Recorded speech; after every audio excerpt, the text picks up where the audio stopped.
Hi, I'm a storyteller, and because of that I'm always interested in watching other storytellers, especially storytellers who I feel are great storytellers.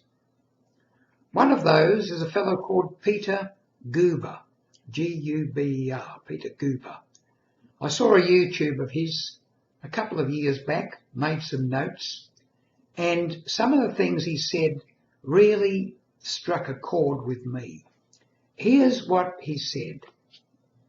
The art of purposeful storytelling, that's the name of the YouTube.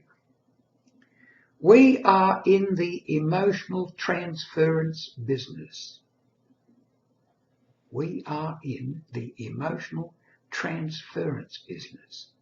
That's what story is all about. I feel strongly about something that's happened to me, or perhaps someone I know, or some incident in the world that I feel really emotional about, and I am trying to transfer that emotion, that feeling from me to you in the audience. We are in the emotional transference business. Then he says, don't try to motivate them. Motivate yourself. You're telling about the benefits to you. So whatever that experience was, you got something out of it. It changed you in some way. Emphasize that. Let the audience pick up on that. Don't try to motivate them. Motivate yourself. And if you're doing it right, you will be motivating them. Render experiences to the listener. And then he gives a list. Number 1, you motivate yourself. You bring yourself into a state so that you are authentic, genuine and sincere, and therefore trusted by the listener, trusted by the audience. Number 2, you have to be interested in that audience. Don't try to be interesting as much as interested. Don't try to be interesting. Be interested in the audience. In other words, you care about the audience. You care that whatever you're trying to transfer to them will be of value to them, that they need it, that they want it, that they'll be glad to have it. It will change their lives for the better. And he goes on with number 3. And number 3 is you have to have a clear goal in a purposeful story.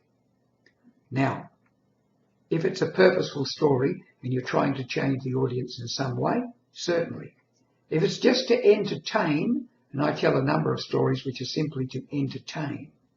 They could be from history. They're not designed to change the listeners other than that they enjoy being able to listen to the story as it unfolds. Even if they know the end of the story, if you tell it well, they will be riveted and they'll love it. They will own it. They will actually metabolize it. It'll go right into them. And number 4, it's interactive. The storyteller is an active listener. You are engaging in a dialogue if the audience is responding with interest. Now that's a point.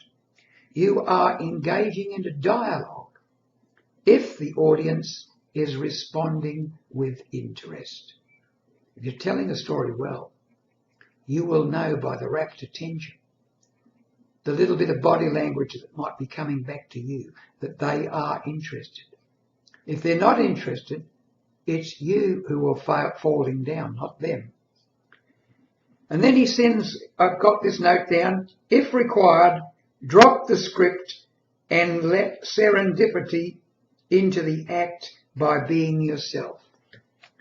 If you drop the script, let serendipity bring you into the action by yourself. You've got to be able to trust yourself to do that.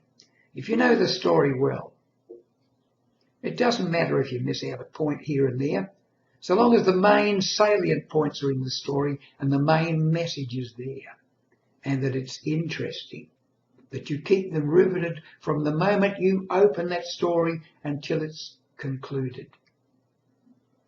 You'll know if you're doing it right. So those are the requirements. I'll run through them briefly again. We're in the emotional transference business. You must motivate yourself. Bring yourself into a state of authenticity. You have to be interested in your audience.